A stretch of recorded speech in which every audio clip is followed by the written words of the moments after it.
Hello दोस्तों, reels आते हिंदी में आपका स्वागत है। दोस्तों, आज मैं बताने जा रहा हूँ विश्रामालय यानी कि रिटायरिंग रूम आपको बुक करनी है तो आप कैसे बुक कर पाएंगे और उसके लिए आपके पास क्या होना ज़रूरी है। तो दोस्तों, सबसे पहले आपको एक वैलिड रिजर्वेशन टिकट आपके पास होनी चाहिए, तभी आप विश्रामालय बुक कर सकते हैं। डबल रूम, सिंगल रूम या डॉर्मेट्री बुक कर सकते हैं। उसमें से भी आप एसी या नॉन एसी चूज कर सकते हैं और बहुत ही कम पैसों में आप इसे बुक कर सकते हैं। यदि आप बाहर से कोई रूम बुक करेंगे तो आपको काफ़ी पैसे इसके लिए देनी होती है, लेकिन यदि आप रेलवे के डॉर्मेट्री या डबल या सिंगल रूम बुक करते हैं एसी या नॉन एसी, तो आप काफ़ी कम पैसों में से बुक कर पाएंगे। लेकिन इसके लिए आपको एक वैलिड रिजर्वेशन टिकट होनी चाहिए। अब आपको इसके लिए करनी क्या होगी, तो सबसे पहले आपको IRCTC गूगल में खोलनी होगी या फिर आप मोबाइल के द्वारा भी इसे बुक कर सकते हैं। इसे बुक करने के लिए आपको सबसे पहले प्ले स्टोर से एक ऐप डाउनलोड करनी है जिसका नाम है IRCTC टूरिज्म। IRCTC टूरिज्म लिख करके सर्च करेंगे तो आपके पास कुछ इस तरह का ऐप खोल करके आ जाएगा, जिसे आप देख सकते हैं। इसे आप डाउनलोड कर इंस्टॉल कर लें। इंस्टॉल करने के बाद आप इसे ओपन कर दें। तो दोस्तों, मैं यहाँ पे गूगल में जा कर के सर्च कर लेता हूँ IRCTC टूरिज्म। मैं ऐप के द्वारा भी इसे बुक कर सकता था, लेकिन ऐप में आपको सही से दिखाई नहीं देगा, इसलिए मैं गूगल के द्वारा मैं इसे बुक करता हूँ ताकि आप क्लियरली देख पाएँ और समझ पाएँ। और फिर आप इसी प्रकार से ऐप के द्वारा भी रूम बुक कर सकते हैं। तो मैं यहाँ पे IRCTC टूरिज्म गूगल में लिखकर सर्च कर दिया हूँ। अब सबसे पहला ऑप्शन आ रही है IRCTC टूरिज्म का ऑफिशियल वेबसाइट, जो कि है irctctourism.com। इस पर मैं क्लिक कर लेता हूँ। इस पर क्लिक करने के बाद अब रिटायरिंग रूम के ऑप्शन जो कि चौथे नंबर पे है, इस पर मैं क्लिक कर लेता हूँ। अब आपको PNR नंबर अपनी डालनी होगी। तो मैं अपने टिकट पे प्रिंट PNR नंबर जो कि 10 अंकों का होता है वह यहाँ पे डाल लेता हूँ। डालने के बाद सर्च बटन पे क्लिक कर देना है। सर्च पे क्लिक करने के बाद आपकी ट्रेन कहाँ से खुल रही है, आपकी ट्रेन कहाँ से है और कहाँ तक आप जाओगे, यह दोनों यहाँ पे शो कर जाती है और किस डेट में, और ट्रेन नंबर वगैरह यहाँ पे शो कर जाती है। तो अब नीचे आप आओगे तो नीचे देखेंगे तो रिटायरिंग रूम रिक्वायर्ड एट, आपको कहाँ रिटायरिंग रूम चाहिए। इसे आप 2 स्टेशनों में बुक कर सकते हैं, जहाँ से आप ट्रेन पकड़ रहे हैं या फिर जहाँ आप ट्रेन से उतर रहे हैं। ये दोनों जगहों में आप कहीं भी रिटायरिंग रूम बुक कर सकते हैं। तो मैं जहाँ से ट्रेन पकड़ रहा हूँ वहाँ मुझे बुक करनी है, तो मैं यहाँ सिलेक्ट कर लेता हूँ। और सिलेक्ट करने के बाद आप देखेंगे यहाँ पे बुकिंग डिटेल्स का ऑप्शन खुल करके आ गया है। अब यहाँ से सिलेक्ट करनी है किस डेट में मुझे रूम चाहिए और किस डेट में रूम छोड़नी है, बेड टाइप है, फिर AC स्टेटस है, कोटा है। ये सभी कुछ सिलेक्ट करने के बाद नीचे आप देखेंगे टिकट पर जितने भी लोगों का नाम है वह यहाँ पे शो हो जाएगा। तो आपको सभी लोगों के लिए चाहिए या फिर सिर्फ कुछ लोगों के लिए चाहिए। कुछ लोगों के लिए चाहिए तो यहाँ से आप क्लिक कर देंगे तो उनका नाम हट जाएगा। यदि सभी लोगों के लिए चाहिए तो रहने दें, लेकिन मुझे यहाँ पे सिर्फ 2 लोगों के लिए चाहिए, क्योंकि मैं यहाँ टिकट बुक करूँगा तो डबल बेड यदि सिलेक्ट करूँगा तो मुझे एक सिंगल बेड भी लेनी होगी या एक डॉर्मेट्री लेनी होगी, या फिर मुझे यहाँ फैमिली रूम सेलेक्ट करनी होगी। लेकिन फैमिली रूम सभी स्टेशनों पे अवेलेबल नहीं होती है और इस स्टेशन पे भी अवेलेबल नहीं है, मैंने पहले चेक कर लिया है। इसलिए मुझे यहाँ पे एक मेंबर को यहाँ से हटाना होगा, तब मैं डबल बेडरूम बुक कर पाऊँगा। तो मैं सबसे पहले यहाँ से एक मेंबर को अनसेलेक्ट कर लेता हूँ।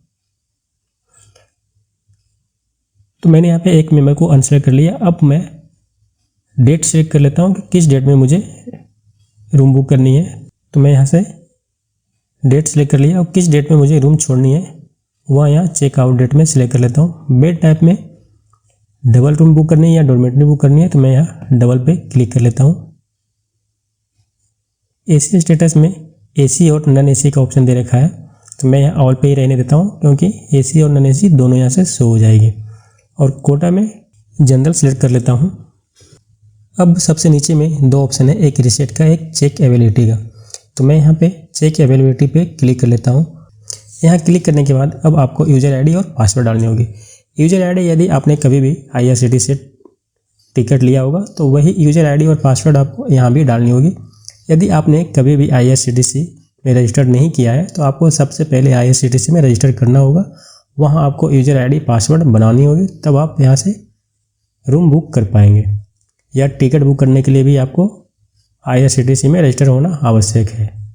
तो मैं IRCTC में रजिस्टर कर चुका हूँ और मुझे यहाँ पे यूज़र ID और पासवर्ड डालनी है। तो मैं यहाँ यूज़र ID और पासवर्ड डालकर लॉगिन कर लेता हूँ। यहाँ लॉगिन पे क्लिक करने के बाद एक पॉपअप मैसेज आ रही है, you are booking retiring room for 2 passengers.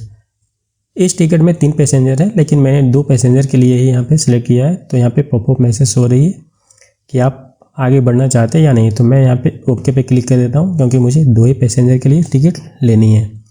अब आगे यहाँ पे अवेलेबिलिटी शो हो जा रही है कि यहाँ पे रूम कौन कौन सी AC खाली है और कौन सी नॉन AC खाली है। तो AC में डबल डिलक्स में कई सारे रूम खाली है, जो कि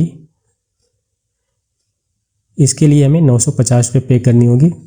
और नॉन AC में मात्र एक रूम यहाँ पे शो हो रही है, जो कि 24 घंटे के लिए मुझे इसमें 380 रुपये पे करनी होगी।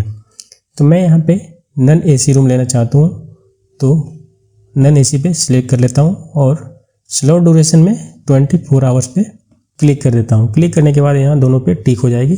अब आपको राइट साइड में प्रोसीड का ऑप्शन मिलेगा, यहाँ से प्रोसीड कर लिए। यदि आपको डबल बेडरूम नहीं चाहिए तो आप यहाँ से फिर से रिप्लान पे क्लिक कर सकते हैं। रिप्लान पे क्लिक करेंगे तो फिर से आपको वही सब ऑप्शन शो होगी। आपको डॉर्मेट्री लेनी है, फैमिली रूम लेनी है या सिंगल रूम लेनी है, वहाँ से आप फिर से सिलेक्ट कर सकते हो और फिर से आप आगे बढ़ सकते हो। तो मैं यहाँ से रिप्लान नहीं करूँगा, मैं यहाँ से प्रोसीड का ऑप्शन पे क्लिक करता हूँ। प्रोसीड के ऑप्शन पे क्लिक करने के बाद फिर से एक इंटरफेस खुल करके आ गया है। अब यहाँ पैसेंजर डिटेल्स यहाँ पे शो रही है कि किन के लिए मैंने रूम बुक करने के लिए चुना है। तो यहाँ 2 लोगों का मैं रूम बुक करना चाहता हूँ।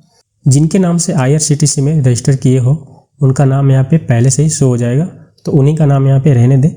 और फिर कुछ ऑप्शन सेलेक्ट करने के लिए है, इसे पर्सनल डिटेल्स में डालना, जो कि एड्रेस है। तो इसे आपको सिलेक्ट करनी है और जहाँ फिल करने के लिए वहाँ एड्रेस डाल देनी है।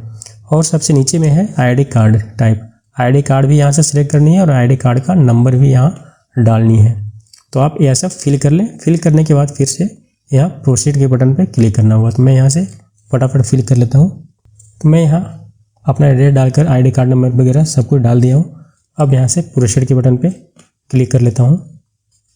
प्रोसीड पे क्लिक करने के बाद फिर से आपके पास एक इंटरफेस खुल करके आ जाएगा।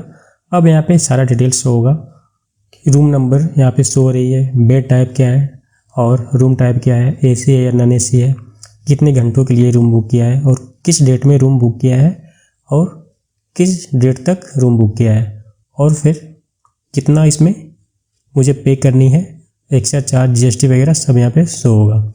और एड्रेस भी ऊपर में दे रखा है, फर्स्ट फ्लोर। तो यहाँ सारा डिटेल्स शो हो रहा है। और नीचे में रजिस्टर्ड यूजर डिटेल्स, जो कि आपने सबसे लास्ट में पर्सनल डिटेल्स डाला होगा, वह यहाँ पे शो हो रहा है। अब यहाँ पे राइट साइड में आप देखेंगे I accept the term and condition, इस पर आपको टिक करनी होगी। लेकिन यहाँ आप देख पा रहे होंगे 404 रुपया मुझे यहाँ पे करनी होगी, क्योंकि 380 रुपया मुझे वहाँ पे रिटायरिंग रूम का फेयर शो हो रहा था। लेकिन IRCTC का सर्विस चार्ज यहाँ पे 20 रुपये लग रहा है और GST उस पर लग रहा है 3.6 रुपया, और टोटल चार्ज हो जा रहा है 404 रुपया। तो यह मुझे पे करनी होगी 404 रुपया। तो अब मैं सबसे लास्ट ऑप्शन पे I accept the term and condition पे क्लिक कर लेता हूँ। क्लिक करने के बाद यह टिक हो जाएगी। फिर मेक पेमेंट के ऑप्शन पे क्लिक करनी होगी। अब मैं यहाँ पेमेंट करूँगा और मेरा रूम बुक हो जाएगा। तो यहाँ पेमेंट करने के लिए कई सारे ऑप्शंस आ रहे हैं। IRCTC iPay क्रेडिट कार्ड या डेबिट कार्ड से, या net banking, Bhim UPI, wallet और फ़ोनपे से भी पेमेंट कर सकते हैं। तो आपको जो भी चूज़ करनी है यहाँ से चूज़ कर लें और फिर पे बुक पे क्लिक करेंगे और जैसे ही आपका पेमेंट कंफर्म होगा आपका रूम बुक हो जाएगा। तो मैं यहाँ फ़ोनपे से बुक करना चाहता हूँ, तो फ़ोनपे पे क्लिक कर लेता हूँ। फ़ोनपे पे क्लिक करने के बाद आपको ऊपर फ़ोनपे का लोगो शो हो जाएगा, इस पर क्लिक करना होगा। इस पर मैं क्लिक कर लेता हूँ। इस पर क्लिक करने के बाद सबसे लास्ट में पे एंड बुक के ऑप्शन है, उस पर क्लिक करना होगा। तो पे एंड बुक पे क्लिक कर लेता हूँ। पे एंड बुक पे क्लिक करने के बाद अब पेमेंट पेज पे ले जाएगी। अब यहाँ पे जिस नंबर से मैं फ़ोन पे बना रखा हूँ वह नंबर यहाँ पे डालनी होगी। तो मैं यहाँ पे नंबर डाल लेता हूँ। इस सेंड OTP के ऑप्शन पे क्लिक कर देता हूँ। अब मेरे उस नंबर पे एक OTP आई होगी, उस OTP को यहाँ डालनी होगी। OTP डालने के बाद लॉगिन पे क्लिक करना होगा। अब यहाँ आप नीचे देख रहे होंगे फ़ोन पे ऐप, इससे आप बुक करना चाह रहे हो या फिर UPI ID से बुक करना चाह रहे हो। दो ऑप्शन यहाँ पे दे रही है। यदि आप UPI ID से बुक करना चाहते हो तो आपको यहाँ पे UPI ID डालनी होगी, और फ़ोन पे ऐप से बुक करना चाहते हो तो इसी पे आप क्लिक रहने दें। तो मेरा पहले से फ़ोन पे ऐप पे क्लिक है, और फिर सबसे लास्ट में पे का ऑप्शन है राइट साइड में, यहाँ पे क्लिक करना होगा। तो मैं पे के ऑप्शन पे क्लिक कर लेता हूँ। अब हमारे मोबाइल पे फ़ोनपे पे एक नोटिफिकेशन जाएगा, वहाँ से मुझे पेमेंट करनी होगी, जो कि 8 मिनट के अंदर पेमेंट करनी है। तो मेरे फ़ोन पे एक नोटिफिकेशन आ चुकी है, तो मैं नोटिफिकेशन ओपन कर लेता हूँ। तो यहाँ से मैं पे के ऑप्शन पे क्लिक कर लेता हूँ, फ़ोन पे। अब प्रोसीड टू पे। अब मुझे यहाँ पे 4 डिजिट का UPI पिन डालना है, तो मैं यहाँ पे UPI पिन डाल लेता हूँ। डालने के बाद ओके कर देता हूँ। अब मेरा यहाँ से पेमेंट सक्सेसफुल हो चुका है। अब डन पे क्लिक कर लेता हूँ। अब आप देखेंगे यह पेमेंट प्रोसेस सक्सेसफुल यहाँ भी शो हो गया है। अब मेरा पेमेंट यहाँ से सक्सेसफुल हो चुका है, मेरा रूम भी बुक हो चुका है। अब आप सोच रहे होंगे कि यहाँ पे कुछ शो क्यों नहीं हुआ, तो अब आप अपने मेल ID पे चेक करेंगे तो आपके मेल ID पे इसका बुकिंग का कंफर्मेशन देख पाएंगे। तो मैं अपना मेल ID पे देख लेता हूँ कि कोई मैसेज IRCTC से गया है या नहीं गया है। तो मैं अपने मोबाइल में Gmail में जाकर देख लेता हूँ। Gmail में मैंने देखा सबसे ऊपर में है रिटायरिंग रूम करके एक मेल आई हुई है, जो कि confirmation mail for booking retiring room. यहाँ पे मैंने जो भी बुक किया है वह यहाँ पे शो हो रही है। तो आप अपने मेल ID में चेक कर सकते हैं कि आपका रूम बुक हुआ है या नहीं हुआ है। तो दोस्तों, आपको इस वीडियो से रिलेटेड कोई भी कन्फ्यूजन हो तो आप हमारे कमेंट बॉक्स में कमेंट कर सकते हैं, और यदि आपको यह वीडियो अच्छा लगा हो तो आप लाइक एंड सब्सक्राइब करना ना भूलें। मिलते हैं ऐसे ही नेक्स्ट वीडियो में।